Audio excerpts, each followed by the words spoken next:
Tentu saja saya semakin percaya diri dan bangga mengenakan sarung Wadimor Memories dalam berbagai acara formal maupun non-formal. Nah pemirsa, selain keanekaragaman motif sarung tenun Memories yang begitu indah dan eksklusif, kelembutan dan kenyamanan saat mengenakan sarung Wadimor Memories ini tidak perlu diragukan lagi. Karena sarung tenun Memories ini adalah sarung tenun khas Indonesia yang tercipta dari bahan benang berkualitas tinggi, sehingga menciptakan detail motif yang indah dan eksklusif. Kesan penampilan kita menjadi semakin mewah dan elegan. Seperti yang dipakai sekarang oleh guru yang kita cintai, Babe Haikal. Masya Allah, Babe ganteng banget. Asli ganteng banget.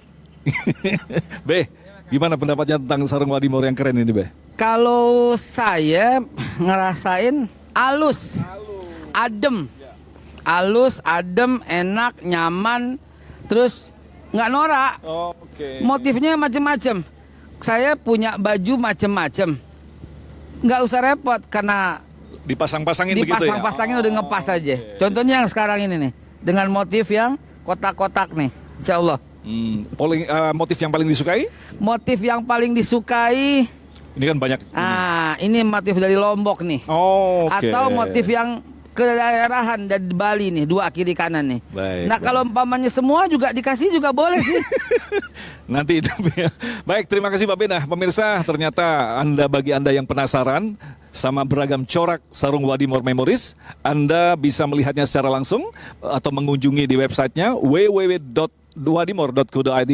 Bisa juga dicek di Facebook dan Twitternya Sarung Wadimor dan Instagramnya @wadimorku. Nah pemirsa, buruan borong sarung Wadimor untuk gift sanak keluarga dan orang tua tercinta. Wadimor, tentu sarung kita.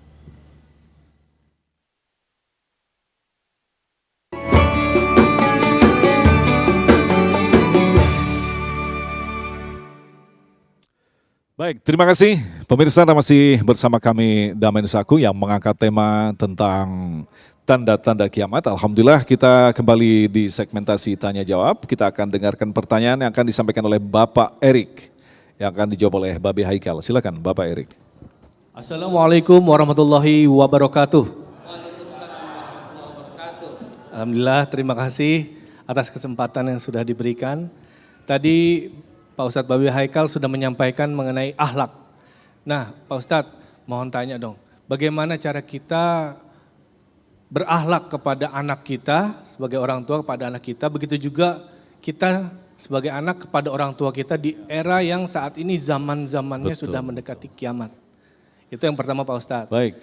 Yang kedua, saat ini kan dunia sudah mulai berubah di Arab Saudi, ada turun salju, banyak, mungkin ada danau, ada lautan seperti itu ya.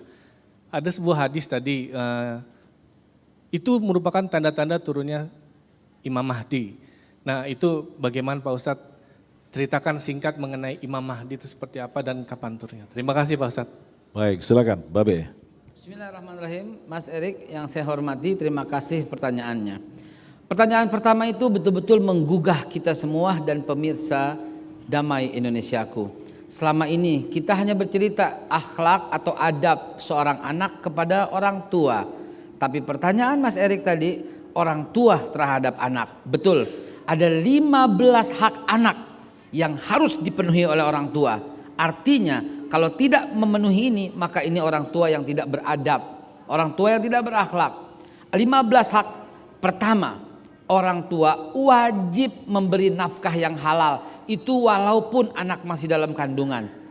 Kalau orang tuanya mencari makan yang tidak halal, maka ini udah menggugurkan satu. Wajar akhirnya banyak orang yang durhaka gara-gara seperti itu.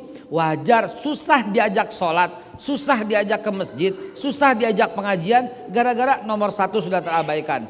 Belum lagi berikutnya, seorang orang tua wajib menyiapkan nama yang terbaik bagi anaknya. Wajib mengenalkan Allah kepada anak sedini mungkin. Wajib mengenalkan Rasulullah, wajib mengenalkan sholat, dan seterusnya. Bahkan memisahkan tempat tidurnya, sampai mencarikan jodoh, sampai menuntunnya. Itu ada 15. Namun mudah-mudahan di waktu lain kesempatan akan saya terangkan bagaimana memenuhi 15 hak anak terhadap orang tua. Begitu juga orang tua terhadap anak. Tidak ada lagi yang namanya tidak. Camkan, Karena singkatnya waktu, Mas Erik, hanya 3 jawaban kepada orang tua. Ya, boleh, bisa. Pemirsa dan pirsawan dan yang hadir di sini, jawaban 3 sama orang tua. Ya, bisa, boleh. Tidak ada jawaban yang lain. Mari kita latihan. Kalau orang tuanya berkata, Pak, panggil Rik, jawabannya ya. Tapi ya bisa. Ya boleh. Deh, apapun yang orang tua bilang, selamat loh Rik, beneran. Ya, bisa, boleh. Selebihnya no. Nggak usah disebut lagi. Karena itulah ciri-ciri anak yang taat kepada orang tua. Ingat, man ardo walidayhi faqad ardallah, wa man askhata walidayhi faqad askhata Allah. Siapa yang buat senang orang tua, buat senang Allah. Buat marah orang tua, buat marah Allah. Ada nggak orang ngaji, orang sholat, tapi Allah murka padanya? Ada? Ada. Yaitu dia meninggalkan orang tuanya di rumah sendirian dan orang tuanya membutuhkan pertolongan.